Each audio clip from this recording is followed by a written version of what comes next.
There has been a lot of discussion in this Formula One season, and Ferrari is always at the center of attention. It's no surprise given its name and everything that comes with it.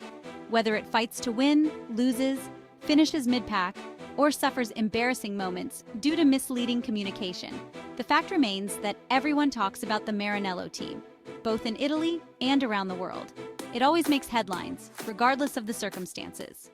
This undeniable fact has been true since the 1950s, when the red cars hit the track to challenge their rivals. Ferrari is the most successful team in Formula One. From the first Grand Prix in Monte Carlo in 1950, with 75 seasons under its belt featuring 88 different car models and 112 different drivers, it has participated in 1,092 races, 116 non-participations due to technical issues.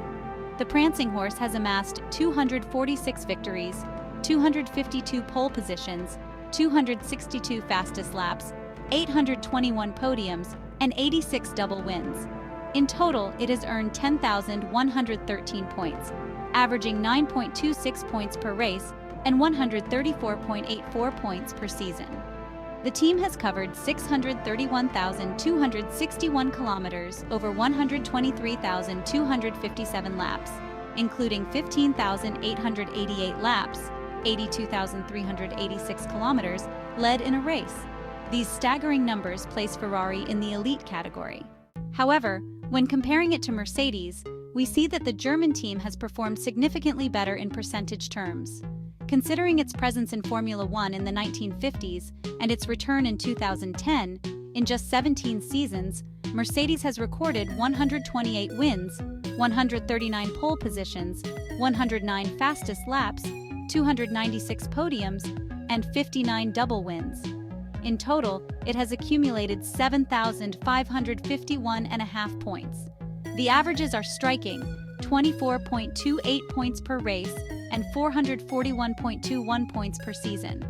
Mercedes has covered 184,591 kilometers over 35,887 laps, including 7,255 laps, or 37,929 kilometers, led in a race. Red Bull officially entered the top category in 2005.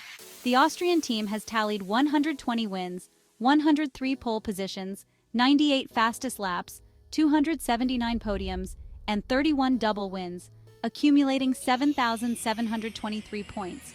Again, the average numbers are noteworthy, especially compared to Ferrari's over 20 active seasons in Formula One, 19.96 points per race, and 386.15 points per season. Red Bull has covered 208,977 kilometers over 41,432 laps, with 6,955 laps, or 34,787 kilometers, led in a race. Like Mercedes, these figures highlight that the Maranello team has won more, thanks in part to competing in a greater number of Grand Prix. F1 data is telling and highlights a team's performance over its history. The Italian team has won 16 Constructors' Championships and 15 Drivers' Championships. Mercedes has secured 8 Constructors' titles and 7 Drivers' titles, while Red Bull boasts 6 Constructors' trophies and 9 Drivers' trophies. Thus, analyzing the histories of these three teams, we can conclude that Mercedes and Red Bull have been significantly more successful than Ferrari. We have deliberately saved McLaren for last, which we will discuss shortly. First, let's reflect on the current season, where Ferrari has once again shown poor reliability. Consider the various issues faced by both cars during free practice, especially the very difficult weekend in Canada, where car number 16 had to retire after a lengthy struggle during the race, as the Maranello technicians attempted to reset an error in the power unit but failed.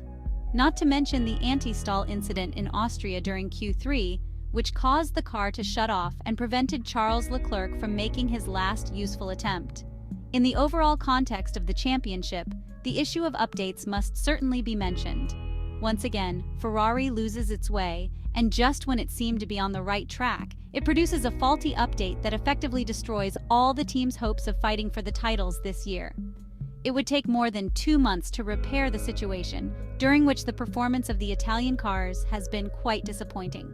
After the summer break, the SF24 car are back on track thanks to corrections to the floor and the latest update to the front wing, which awaits confirmation, just like the floor, in the next round of the season, the United States Grand Prix, which is set to take place at the 5.513-kilometer circuit of the Americas in Austin. We can also discuss strategies, an always relevant topic for the Formula One team based in Maranello.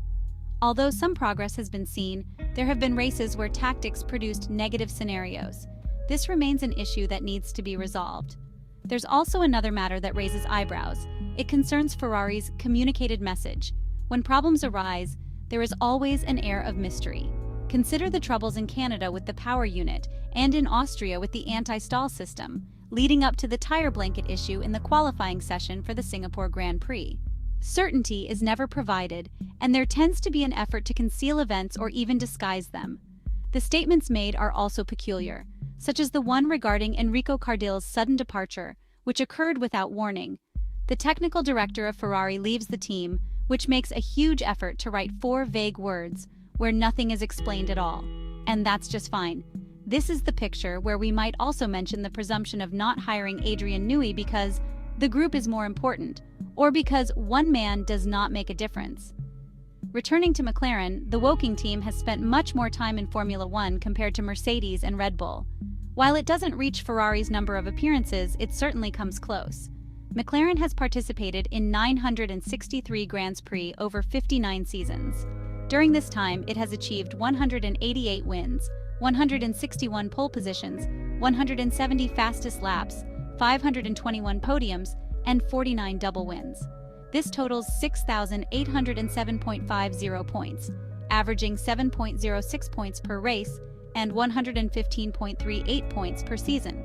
McLaren has covered 494,747 kilometers, over 102,309 laps, with 11,029 laps, 52,698 kilometers, led in a race.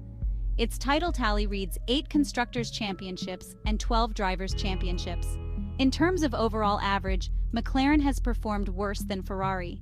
However, in the past year and a half, it has made a remarkable progression within the same regulatory framework, something that Ferrari has evidently failed to do. Now, the British team possesses the fastest car on the grid, the MCL38, which we can define as the technical benchmark. Nevertheless, the team has squandered this advantage in the Drivers' Championship. Lando Norris has gained just 1 point on Max Verstappen in over 4 months, a pitiful comeback despite the technical superiority. What clearly disturbs fans of the Red team the most is another issue. At the moment when Red Bull slips into a technical depression following the historic departure of its guiding light, Adrian Newey, the Constructors' Championship title will end up in the hands of McLaren. After years of Mercedes dominance followed by Red Bull hegemony, Ferrari is cheerfully being defeated by a team that, until last summer, was fighting just to get into the points. This is yet another black page in its history, one that will unfortunately remain etched in the minds of its fans.